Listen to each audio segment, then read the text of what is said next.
Capítulo 12, o umbral. Após receber tão valiosas elucidações, aguçava-se-me o desejo de intensificar a aquisição de conhecimentos relativos a diversos problemas que a palavra de Lísias sugeriria. As referências a espíritos do umbral mordiam-me a curiosidade. A ausência de preparação religiosa no mundo dá motivo a dolorosas perturbações. Essa frase é bem forte, né?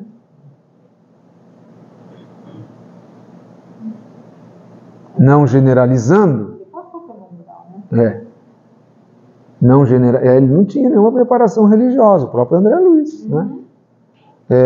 Não generalizando, mas nós estamos vendo a nossa geração, né? A nossa não. A geração que está por aí, dos jovens. Ausência de preparação religiosa. E aqui ele está se referindo no mundo, né? Essa falta dá motivo a dolorosas perturbações que advirão. Onde? Depois, quanto espírito desencarnado. Mas isso pode ser dito aqui também, né? Vai vendo aí o quadro. Que seria o umbral? Conhecia apenas a ideia do inferno e do purgatório, através dos sermões ouvidos nas cerimônias católico-romanas a que assistira, obedecendo a preceitos protocolares. Então era uma coisa muito superficial, né? Da parte dele. Desse umbral, porém, nunca tiveram notícias. Ao primeiro encontro com o generoso visitador, minhas perguntas não se fizeram esperar. Lísias ouviu-me atencioso e replicou: Ora, pois você andou detido por lá tanto tempo e não conhece a região? Recordei os sofrimentos passados, experimentando arrepios de horror. O umbral, continuou ele solícito, começa na crosta terrestre. Então isso é um conceito já, hein? Onde ele começa, aqui conosco. É a zona obscura de quantos no mundo não se resolveram a atravessar as portas dos deveres sagrados a fim de cumpri-los, demorando-se no vale da indecisão ou no pântano dos erros numerosos. Você vê que o que ele acabou de dizer aí, você pode colocar como se fosse uma pessoa encarnada. Por isso que ele fala que começa na Terra. Vamos reler, ó. É a zona obscura de quantos no mundo. Tudo bem que depois no mundo fizeram isso e depois vão para aquilo. Mas veja, quantos no mundo não se resolveram a atravessar as portas dos deveres sagrados? Tem muita gente assim? A fim de cumpri-los, demorando-se no vale da indecisão ou no pântano dos erros numerosos. E o que acontece? Às vezes na própria encarnação ele acha o umbral dele. Em razão disso. Talvez não, como foi o caso do André Luiz. Ele teve o problema orgânico e levou ele para a desencarnação. Mas quanta gente a gente vê que quer sempre passar os outros para trás, não tem nenhum fundamento religioso, e lá na frente, quebra a cara.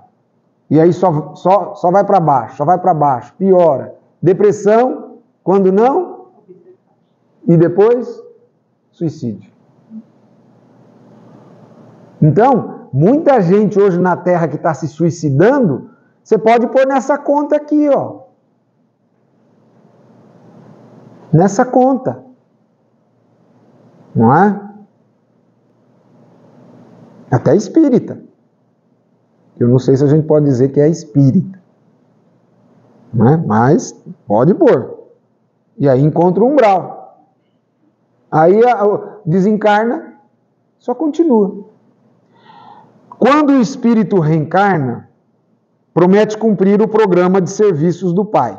Entretanto, ao recapitular experiências no planeta, é muito difícil fazê-lo, para só procurar o que lhe satisfaça ao egoísmo. Assim é que mantidos são o mesmo ódio aos adversários e a mesma paixão pelos amigos.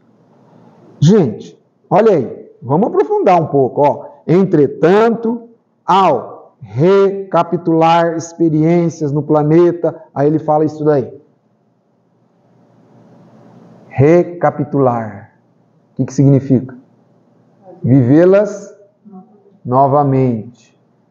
Se uma pessoa que viveu uma situação muito difícil, complicada, que fez com que ele se prejudicasse, prejudicando outros, e que levou ele à vida espiritual a ter dificuldades, sofrimentos, e agora encarna e ele fala, é muito difícil fazê-lo, ou seja, atender aos propósitos. Essencialmente, por que isso acontece? Na essência da pessoa. Porque ela não fez nada em relação à sua mudança. Ou talvez nem questão de evoluir. Porque às vezes não dá tempo, né? O hábito. Também. Pode ser uma reencarnação compulsória. O espírito não mudou. Vamos supor que ele tem que passar na questão da recapitulação da experiência, quando ele estiver lá pela década de 40 anos de vida. Pode acontecer. Vamos supor que ele teve condição de qualquer religião que seja, ele ingressou. Se for doutrina espírita, tanto melhor, claro. Mas se ele teve condição de ser uma pessoa mais, como diz, temente a Deus, obedeceu, atendeu mais requisitos, formou sua família, foi uma pessoa trabalhadora, procurou modificar, assim. Então isso pode acontecer, que quando ele vai recapitular, ele atravessa bem. Porque senão o Deus seria masoquista, querer que a gente fica passando por ali, sofrendo, que nem um disco furado, né? Repetindo. A ideia é que nós nos aprimoremos, por isso a encarnação. Muito bem. Então vamos adiante. Mas nem o ódio é justiça, nem a paixão é amor. Tudo que excede sem aproveitamento prejudica a economia da vida. Pois bem, todas as multidões de desequilibrados permanecem nas regiões nevoentas que se seguem aos fluidos carnais. Você viu esse pois bem? 2 pontos. Ele está falando sobre o quê? Que é o título do capítulo? Umbral. Quer dizer, ele está praticamente aí dando a origem do umbral, né? Pois bem, todas as multidões de desequilibrados permanecem nas regiões nevoentas que se seguem aos fluidos carnais. Porque nós já falamos aqui, umbral não foi um projeto divino. Falou, ó, mandou uns espíritos superiores e falou, constrói lá um umbral porque os nossos irmãos necessitados vão precisar. Não. É porque tem muito espírito que ele encarna direto do umbral para outro lugar, sem passar por nenhuma valor. Quando o espírito desencarna nessa condição, ó, multidões de desequilibrados, insanos, lunáticos, de tudo quanto é matriz, eles se reúnem em algum lugar. Para começar, eles não podem, muitos deles, como nós vamos ver no capítulo 31, a vampira, eles não podem ser acolhidos em locais que são apropriados para espíritos que já promoveram alguma pequena mudança. Então é natural que eles fiquem ali reunidos. Não despertaram nada. E aí eles começam a construir o quê? O espaço geográfico deles. É organizado? Claro que não. É uma bagunça. Talvez dentro da bagunça exista uma certa ordem, que às vezes um queira ali comandar, porque traz isso da vida material, mas é uma região insalubre, é uma região onde persevera a força, não se tem perdão, porque é característico deles. Do vampirismo, não é? Da hipnose de almas, da sevícia, de tudo que você imagina de negativo, é ali. Então, muito bem, ó. O dever cumprido é uma porta que atravessamos no infinito, rumo ao continente sagrado da união com o Senhor. É natural, portanto, que o homem esquivo à obrigação justa tenha essa bênção indefinidamente adiada. Mais uma vez, ontem nós falamos aqui, e hoje eu quero chamar a atenção sobre a questão do dever, que está lá no capítulo 17, Sede perfeitos do Evangelho, nas instruções dos Espíritos, o irmão Lázaro. Leia, o pessoal que estava aqui ontem, que veio aqui hoje, leu? Eu falei, leia antes de dormir. Quem estava também na internet, eu sugeri. Antes de dormir, lê. É um capítulo, é um item pequeno. E ele vai lá dizer que o dever, até anotei aqui, ó, é a obrigação moral da criatura para consigo mesmo. E em seguida, para com os outros. Então, você vai percebendo que quanto mais o espírito vai evoluindo, você vê o que significa o dever. Obrigação moral para comigo mesmo. Obrigação moral, ou seja, de eu agir corretamente. Não é? De eu me pautar dentro das leis divinas. É claro que estamos falando de espírito altamente evoluído, estamos falando de nós. Mas é o que está no Evangelho. Então, quem foge disso, é justo que tenha essa bênção de penetrar nos muros do Senhor, ou seja, nas cidades organizadas, onde tem abrigo, onde tem reconforto, onde tem tratamento, onde tem o alimento, onde tem trabalho justo. Você não pode entrar aqui. Vamos lembrar disso aqui. Quando a gente lê o capítulo 31, eu vou falar, vamos lembrar do capítulo 12. Não é? Notando minha dificuldade para apreender todo o conteúdo do ensinamento com vistas à minha quase total ignorância dos princípios espirituais, princípios, hein? Lísias procurou tornar a lição mais clara. Imagine que cada um de nós, renascendo no planeta, somos portadores de um fato sujo para lavar no tanque da vida humana. Legal. Essa roupa imunda é o corpo causal. Em outras palavras, perispírito. Essa roupa suja é o perispírito. Tecido por nossas mãos nas experiências anteriores. Quando ele fala nossas mãos, por nós próprios, né? Pelo nosso proceder, nossa conduta. Compartilhando de novo as bênçãos da oportunidade terrestre, esquecemos, porém, o objetivo essencial.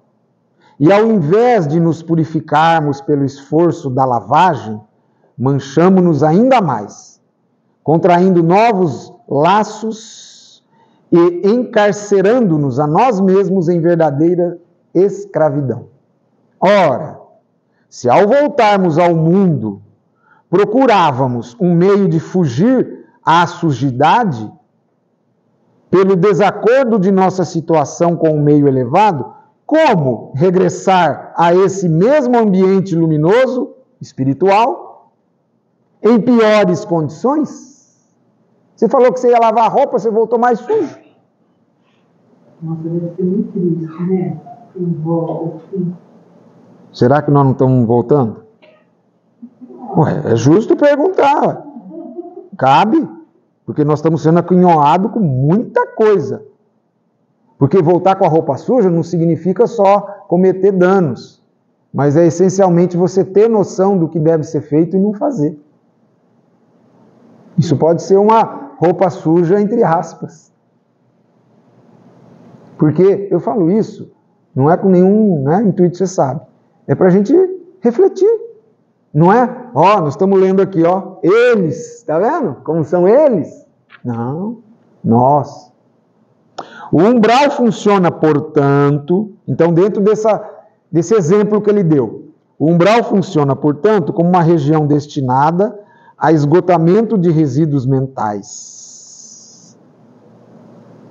Ficou claro? Uma espécie de zona purgatorial onde se queima a prestação, o material deteriorado das ilusões que a criatura adquiriu por atacado, menosprezando o sublime ensejo de uma existência terrena. Agora vejam, meus queridos,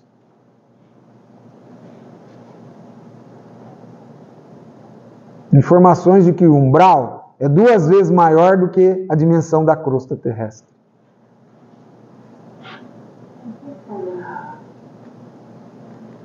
Haja material danoso para ter construído uma dimensão desse tanto, né? Você viu como Deus é sublimamente bom, que Ele permitiu que se criasse, hoje no entendimento dos estudiosos, o umbral é uma dimensão, é um planeta.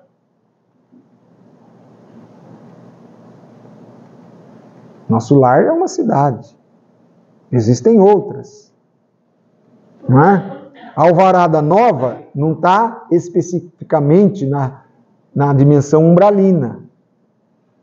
Então veja que é uma dimensão que vai sendo povoada e que no futuro nos leva a crer, se está realizando agora aquela transformação que vai ter, né, do mundo para a regeneração, e a limpeza dessas almas, desses irmãos, está sendo feito do interior para fora, então vem lá do abismo, vem das trevas, a limpeza. E limpeza significa não só removê-los e levá-los para outros locais, mas também de oferecer a eles, no plano terreno desse cosmo orgânico que é a Terra, com as suas vibrações, com as suas respectivas dimensões, oferecer a esses habitantes dessas 2 dimensões, não a todos, obviamente, muitos não têm condição, a reencarnar na Terra. Faz parte do desígnio divino. São chances que eles estão tendo. Mas nem todos vão reencarnar, porque, como eu repito, muitos não têm condições. Espíritos existem lá que os seus perispíritos não são compatíveis para reencarnar na Terra. Não é? Tamanha a dificuldade que tem e não conseguiriam assimilar. Porque Kardec vai nos explicar na Gênese que o espírito, para reencarnar no mundo, ele precisa acumular fluidos daquele orbe. Isso é a mesma coisa que você ter um passaporte para ir para os Estados Unidos e você quer ir para Uganda. Não, o passaporte dos Estados Unidos é para ir para os Estados Unidos. A sua veste, a sua túnica nupcial, para ir para aquele... Você vai para o planeta, você vai produzir ela. Senão eu gostaria de ir numa dimensão superior. Eu não quero ir para o umbral, não. Quero ir lá para o... Mas eu tenho cacife? Não tem.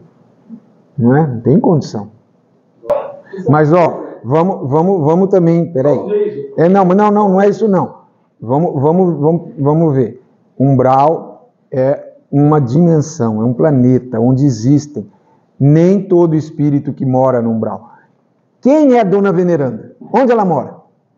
No umbral. É um espírito que já viu Jesus. E não é que viu assim, estava mistificando, não. Eu vi Jesus, olha ele lá. Não. Então, isso que você falou está perfeito.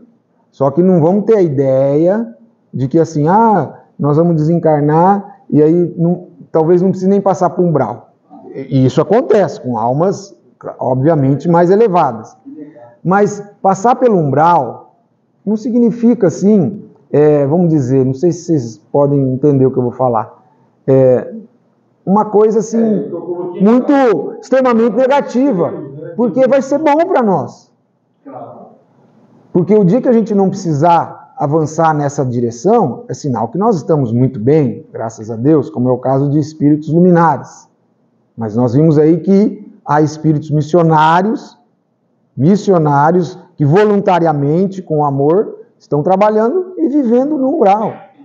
Não é? Moram lá, residem. É claro que eles têm, através da mente, livre acesso às regiões outras. Uma época, vamos dizer, de descanso da veneranda, ela pode né? Vai visitar outras, né? Onde ela vai se refortalecer para os trabalhos que não são fáceis, nessas áreas materiais. Mas passar no umbral é uma coisa assim que, para nós que estamos nessa situação, é interessante. Necessário, é melhor essa palavra. Necessário. Não é? Necessário, exato. Faz parte do processo. Então, as subdimensões que o umbral acontece, né? Tem essa característica que vem somar o que eu acabei de dizer. Você tem um umbral onde a condição de habitabilidade é melhor. É onde está localizado justamente o nosso lar. Numa região mais assim, dentro da materialidade do umbral, é uma mais sutil. Entendeu? A imagem não podia ser mais clara, mais convincente. Não havia como disfarçar minha justa admiração. Compreendendo o efeito benéfico que me traziam aqueles esclarecimentos, Lísias continuou. O umbral é região de profundo interesse. Olha aí, ó, é o que eu estou acabando de falar. E não é porque eu sabia, porque eu li, tá? Eu aprendi com Lísias. Profundo interesse para quem esteja na terra. Tá vendo, Marcelo? A questão da necessidade. Concentra-se aí tudo que não tem finalidade para a vida superior. É que você aprendeu aqui também, viu? Aqui que eu falo no livro. Ah, você já leu esse livro já. E note você que a providência divina agiu sabiamente, permitindo se criasse tal departamento em torno do planeta. Né? Ficou dúvida nessa questão? Há legiões compactas de almas irresolutas e ignorantes que não são suficientemente perversas para serem enviadas a colônias de reparação mais dolorosa. Tá vendo o degradê? Nem bastante nobres para serem conduzidas a planos de elevação. Representam fileiras de habitantes do umbral, companheiros imediatos dos homens encarnados, separado deles apenas por leis vibratórias, baseado nas diferenças da matéria. Aqui ele está falando de física, ó, leis vibratórias. Não é de estranhar, portanto, que semelhantes lugares se caracterizem por grandes perturbações. Lá vivem, agrupam-se os revoltados de toda a espécie. Formam igualmente núcleos invisíveis de notável poder pela concentração das tendências e desejos gerais. Muita gente da terra não recorda que se desespera quando o carteiro não vem, quando o comboio não aparece? Pois o umbral está repleto de desesperados. Faço uma observação aí em cima, repetindo, formam igualmente núcleos invisíveis de notável poder pela concentração das tendências e desejos gerais. Por isso que no livro Libertação, no capítulo 1, lá o ministro Flacos, ele fala que há espíritos que formam grupos e que querem perverter a lei e a ordem divina. O capítulo 1. Também é um capítulo que, depois de você ler o dever do Evangelho, lê o capítulo 1 do Libertação. Ele é lá exatamente o que ele é aqui, né? Um latrocínio, ele está pervertido. E aí eles se juntam a outros iguais. Isso. E vão fazer o quê? Vão fazer o bem? Não. Um cara que entra numa casa, comete um latrocínio. E então ele é exatamente esse tipo de Só que não é tão rasa assim a intenção dele, viu? Porque eles vão se juntar a outros grupos, por isso que o ministro Flacos dá essa ênfase, que eles vão se juntar a grupos e a intenção deles é vir aqui e tirar do homem a noção de Jesus. Isso, Porque aí ele solapa. Pois o umbral está repleto de desesperados. Por não encontrarem o Senhor à disposição dos seus caprichos, porque muitas vezes a religião prometeu que ia encontrar quando desencarnasse, e agora chegou lá no encontro, após a morte do corpo físico, e sentindo que a coroa da vida eterna é a glória intransferível do que trabalham com o Pai, essas criaturas se revelam e demoram em mesquinhas edificações. Tá vendo? Edificações, constroem. E não é com a mente não, viu?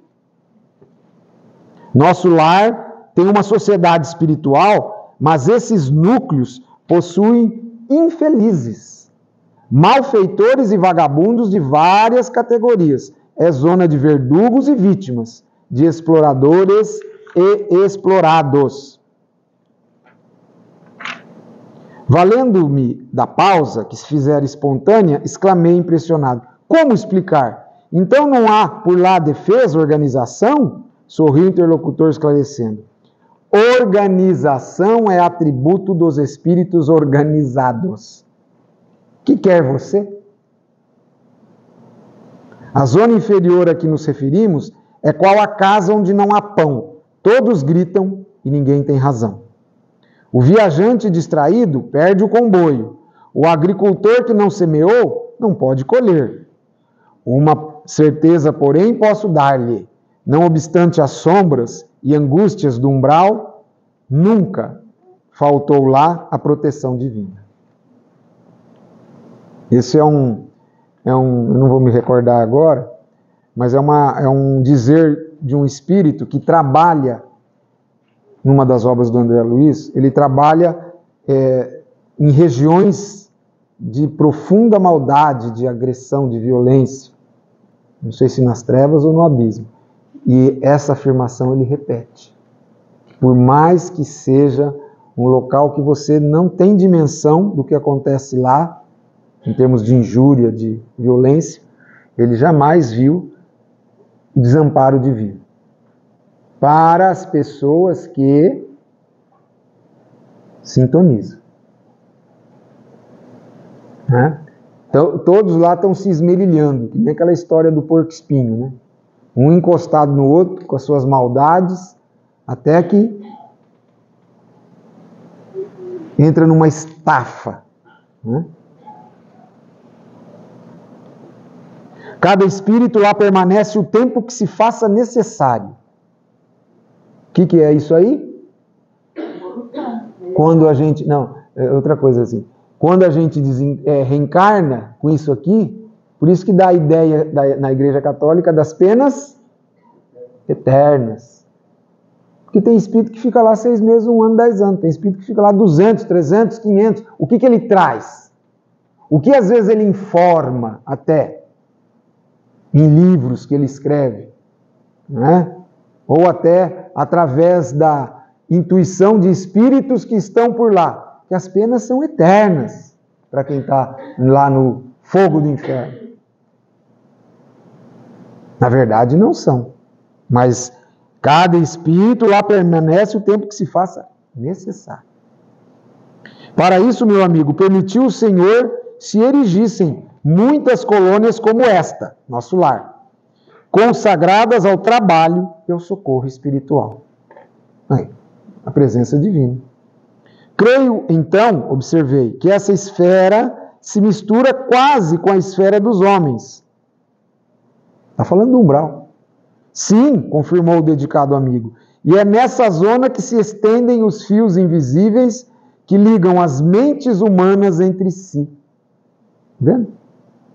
O plano está repleto de desencarnados e de formas pensamentos dos encarnados. Porque, em verdade, todo espírito, esteja onde estiver, é um núcleo irradiante de forças que criam, transformam ou destroem, exteriorizadas em vibrações que a ciência terrestre, presentemente, não pode compreender.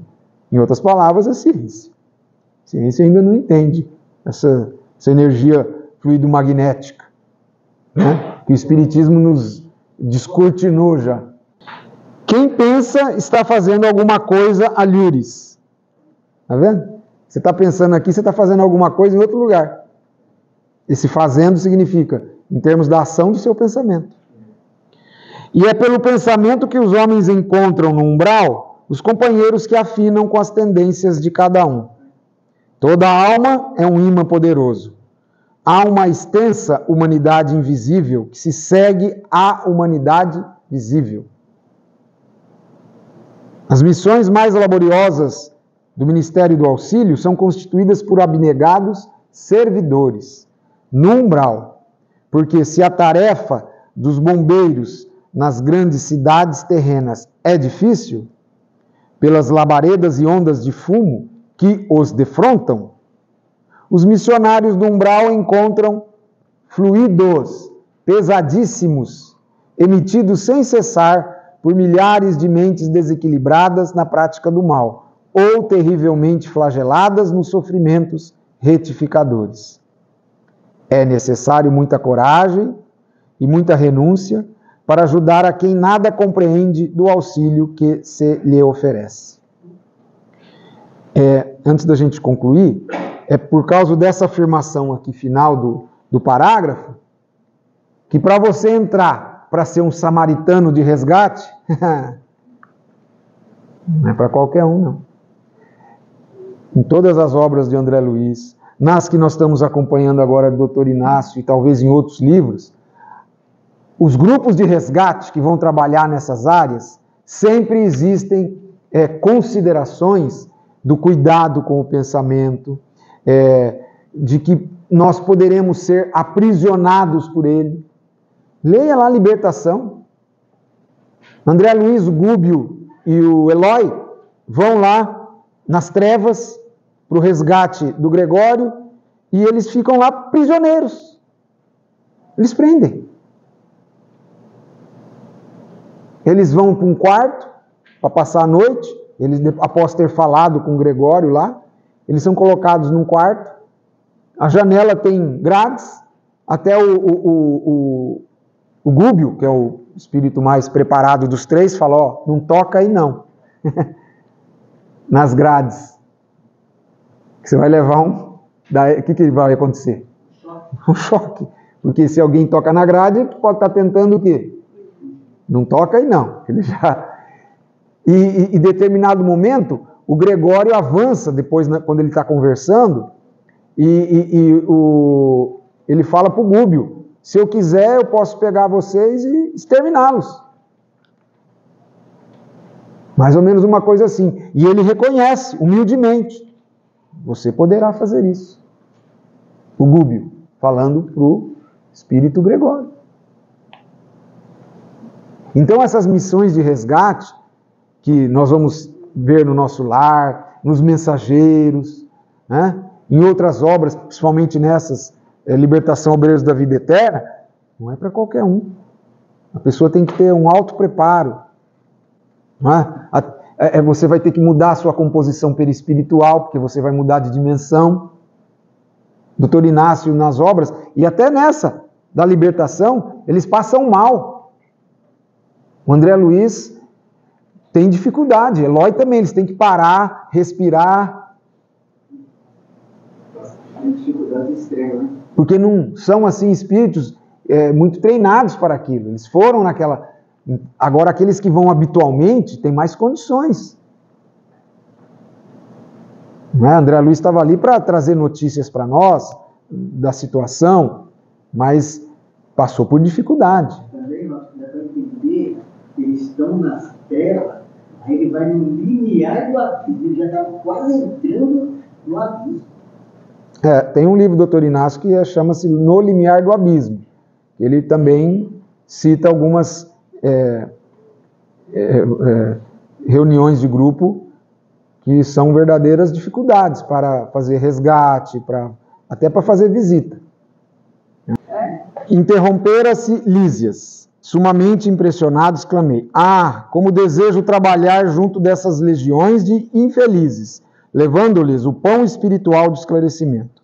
O enfermeiro amigo fixou-me bondosamente e, depois de meditar em silêncio, por largos instantes, acentuou ao despedir-se. Será que você se sente com o preparo indispensável a semelhante serviço? Não precisa ir longe. Às vezes a gente aqui está no nosso trabalho, lá na casa de assistência, qualquer outro lugar, e você às vezes não tem coragem de tomar uma atitude para ajudar alguma coisa. Quer dizer, então você está demonstrando que você não tem condição. Voltando um pouquinho ao que o Oscar falou, a Terra é a dimensão que tem essa materialidade, né? Então, já o mundo, a dimensão do umbral, embora seja uma dimensão espiritual, não é? Que na verdade nós já estamos aprendendo devagarzinho que esse mundo espiritual que nós estamos falando aqui é um mundo material, não é? Porque quando a gente entrou na doutrina, não sei vocês, mas eu quando eu entrei, para mim era a dualidade, mundo material, mundo espiritual. Hoje eu já sei que tem gradações, tem diferenças, e que o mundo espiritual que nós julgamos ser espiritual, o doutor Inácio fala, ó, eu cheguei aqui e não vi mundo espiritual nenhum. O meu mundo espiritual está acima de mim. E deles está mais acima. Nós já temos falado essas colocações aqui.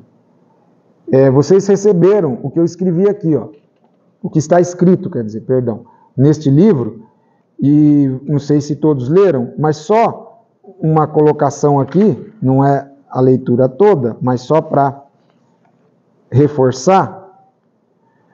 Mas, da crosta até esse limite, os limites vibracionais, os continentes e os mares se projetam. E onde o espírito estiver situado, espírito, pela sua identidade vibratória, seja onde for, nesse vasto espaço magnético, sob seus pés, terá terra firme, e sobre sua cabeça, céu aberto. Por isso que aquele dia eu fiz a afirmação, e agora fica mais fácil, quer dizer, não sei se fica mais fácil, mas porque nós estamos falando de vibrações, de dimensões. Quem reside nas dimensões do abismo e da treva, para eles não estão no interior da Terra. Não é? A ideia que nós temos da dimensão do umbral é que eles estão numa superfície e nós estamos aqui no meio. Quando nós estivermos do lado de lá, essa vai ser a impressão que a gente tem.